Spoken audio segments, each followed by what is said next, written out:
The first segment of this video will be a demonstration of Bruce Lee's 1 and 3-inch power punch. In 1960, James DeMille began his martial arts career in Seattle, Washington, under the direction of Bruce Lee.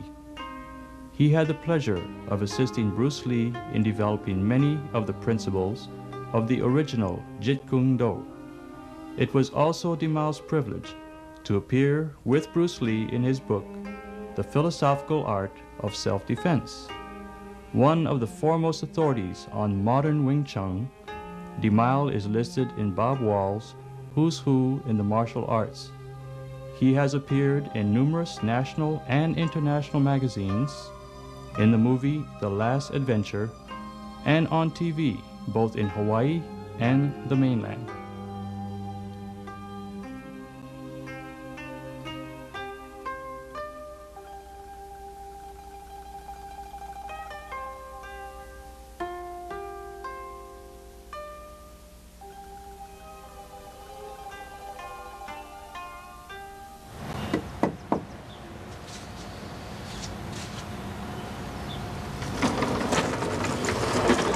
Good morning.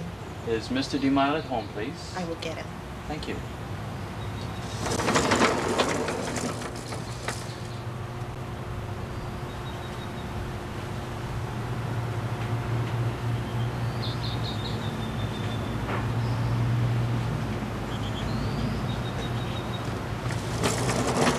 Good morning, Mr. DeMille. Good morning, Mr. Lau. And how are you today, sir? Excellent.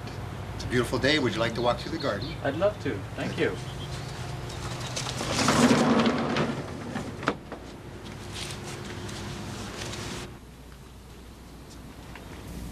As we walked through the garden, Mr. DeMille shared some of the highlights of his training with Bruce Lee and the development of the 1 and 3-inch power punch.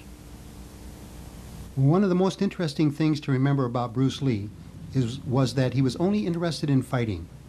He only wanted to be able to wipe out his opponent because he wanted to be the best that there was. So he wasn't interested in tournaments or just sparring for the fun of it. And in order to make the best use of his time, he emphasized training in two primary areas of speed and power. He knew that the techniques that he had trained in would be useful, but only useful in so much as getting into the opponent. The main thing is to drop him. And so that was the bottom line, is to be able to develop so much speed and power that no matter how big the individual was, Bruce would be able to wipe him out.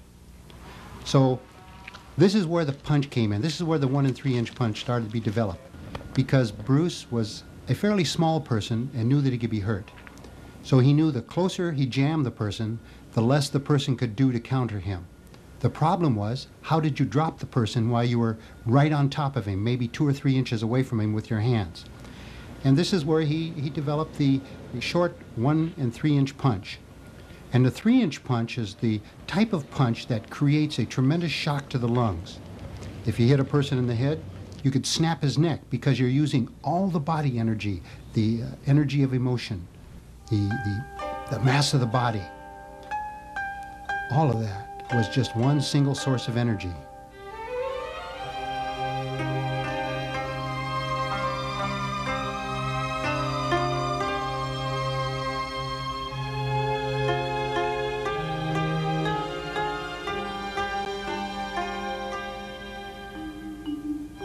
Now we have a couple students practicing back here, and I'll give you a slight demonstration in a moment, but the main thing I want to specify is the use of the hand, the way that you use the lower knuckles in order to create a shock to the lung area and to the head or the brain if you should hit him in the head.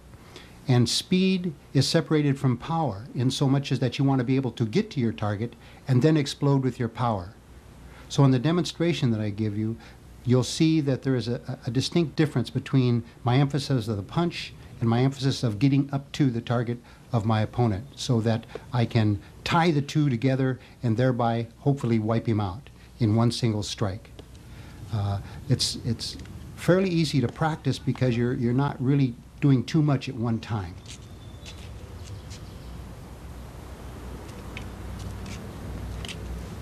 Now, I'll just give you sort of an overview of the different punches, the different reasons for the punch itself.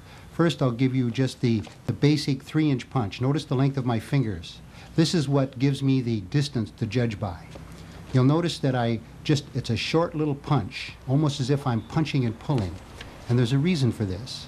This is to create the shock into the lungs itself rather than to punch through the opponent, thereby really losing control by knocking him too far back.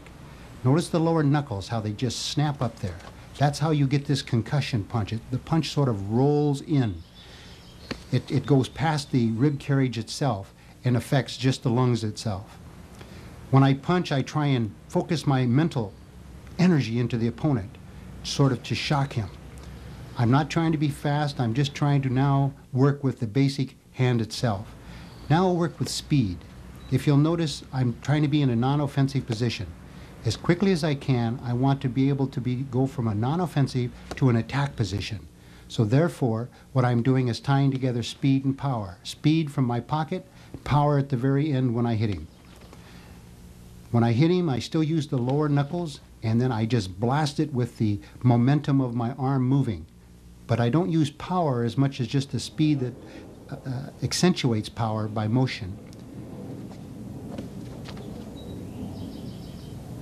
Notice the body energy is not being used as far as really emphasizing like torquing. It's just a short little shocking motion that I give in my body projection. So when I tie in the hand speed and the power together, which you'll notice here, there's no power. Now notice the shock as I just penetrate a little bit, and you'll notice being able to see the body jar. Now if I really want to hurt him, I will just aim a little deeper into the chest area itself. Now in the phone book, notice I'm sort of hitting it with my lower knuckles, but here I'm hitting it and pulling it. The reason that I'm doing this here is to create sort of a more of a rounded shock. It's sort of a jarring. But the short snap that I give here creates a much quicker collapsing of the lungs and makes the opponent just drop in his tracks. In other words, he doesn't go back, he just drops. So the snapping punch versus the pulling of the punch is to determine whether I knock the person back or I drop him. Now this is of course the tying in the speed and the power. I'm trying not to hit too hard because even with the phone book, it really hurts. And it's just, again, it's being able to recognize that Bruce Lee wanted to become the best, and so therefore he developed this punch so that no matter who he encountered, he could just blow him away.